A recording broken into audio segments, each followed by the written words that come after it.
السلام علیکم ورحمۃ اللہ وبرکاتہ۔ میں ہوں دادا ہومیوپیتھ ڈاکٹر محمد صدیق، اشال ہومیوپیتھک کلینک اکاڑا۔ آج کی ہماری ہومیوپیتھک ریمیڈی کا نام ہے ایکس ریز۔ شاید دنیا سمجھتی ہو کوئی ایکس ریز تو کینسر ہی پیدا کر سکتی ہوں، اور کیا ہے یا ایکس رے ہو سکتا ہے، لیکن میں قربان جاؤں جو اللہ رب العزت کی ذات ہے اس پر کہ جس نے اپنے ایک بندے حنیمن اعظم رحمۃ اللہ علیہ کو ایسی صلاحیت نصیب فرمائی کہ انہوں نے ہومیوپیتھک فارمیسی میں جو ادویات بنانے کے 6 طریقے ایجاد کیے، ان میں آخری طریقہ ہے امپونڈریبلز، ایسی چیزیں جو نظر آنے والی نہیں ہیں، سورج کی شعاعیں، چاند کی شعاعیں، مقناطیس کی طاقت، اور اسی طرح جو ہے کمپیوٹر کی شعاعیں، موبائل کی شعاعیں اور ایکس ریز۔ جہاں جہاں ایکس رے ہوتا ہے وہاں ایک پورا کتبہ گورنمنٹ نے اپنے اسپتالوں میں لگوایا ہوا ہے کہ ایکس ریز جو ہے جس جگہ پر اس ایکس ریز ایریا کے اندر داخل نہ ہو، کہیں ایکس ریز آپ کو کینسر نہ کر دے۔ تو میرے بھائی،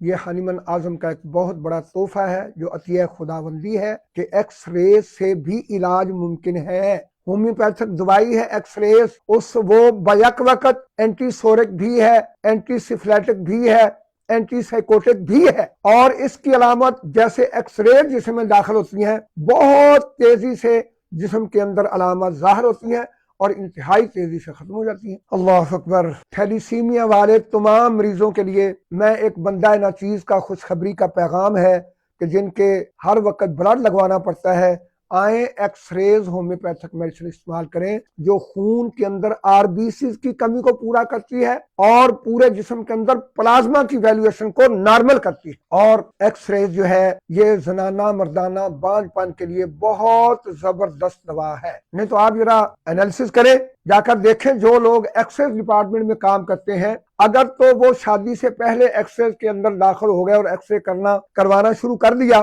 تو پھر ان کے بچے پیدا ہی نہیں ہوتے، اور اگر پہلے بچے پیدا کر کے بعد میں آتے ہیں تو بعد میں پھر بھی بچے پیدا نہیں ہوتے، اور اگر ہیں تو زیادہ سے زیادہ بس ایک ہی بچہ ہوتا ہے ان کا۔ بے نظیر کا سلوگن تھا 2 بچے کم بچے خوشحال گھرانہ، 2 بچے اچھے، لیکن ایکس رے والوں کا تو ایک ہی بچہ خوشحال گھرانہ۔ انا للہ و انا الیہ راجعون۔ او بھائی، آئیں ایکس ریز استعمال کریں، زنانہ مردانہ بانجھ پن کے لیے بہت زبردست دوا ہے اللہ کی توفیق۔ اور پھر سکن کینسر کے لیے ٹاپ آف دی لسٹ دوا ہے۔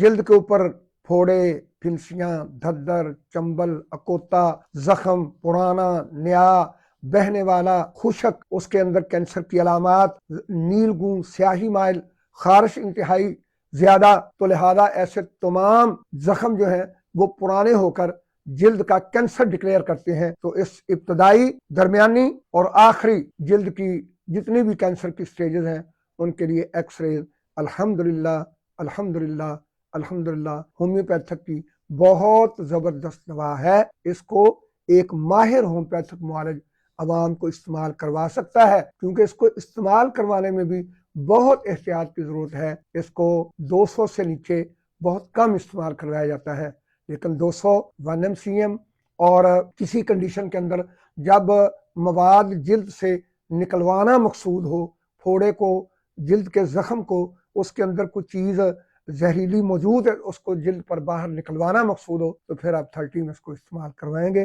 انشاءاللہ۔ رزلٹ اللہ کی توفیق سے 100% اللہ کی طرف سے شفا کا پکا وعدہ۔ السلام علیکم ورحمۃ اللہ وبرکاتہ۔